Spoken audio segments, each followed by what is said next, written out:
there's a few activations coming through strong at the minute. I know it's intense for many people right now. Like, those who are connected in the spirit very, very strongly tend to have or experience more chaotic mental scape at times, and so it's really important we come back to the self-care practices. Excuse me. And but that wasn't the main message I came on. It was about ego, and obviously, like, there's a lot of talk about it when looking into the self, and we need to kill the ego, and it's never really about that. It's ego dissolution. The ego also helps us look after ourselves and protect ourselves, and the ego can be inflated from wounding.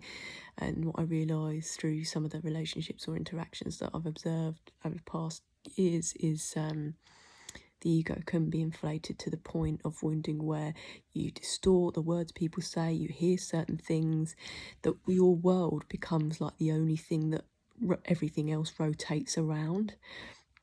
And it's that defensive sort of behaviour, like you hear something and then you make it about you or someone else's behaviour.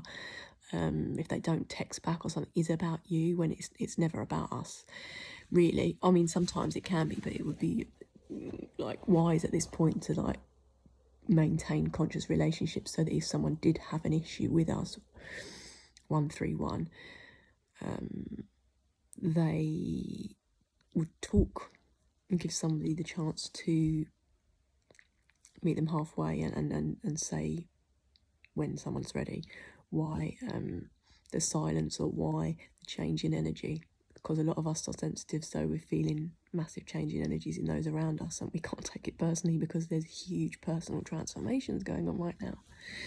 And those heavily connected in the spirit really do need to maintain their grounding, otherwise how the dark forces work is through chaos and confusion.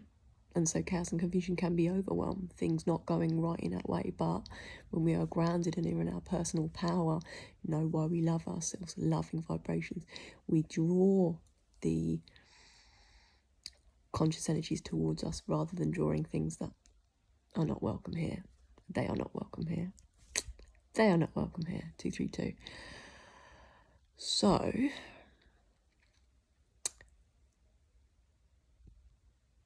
let's just remember that in this game of self-observation, learning and becoming a healer or on a healing journey, we're all healers, self-healers. We might have big opinions of ourselves or not, and it's great to find self-love and self-confidence, but at the end of the day, what do we actually know? We can only work through observation, but, you know, we are the creators of our realities. We are the gods and goddesses of our own realities. But in the cosmos, we are the, you know, as small as an ant. And this is not to dig out the ants. I watched Ant-Man recently and it always makes me chuckle. Ants are powerful.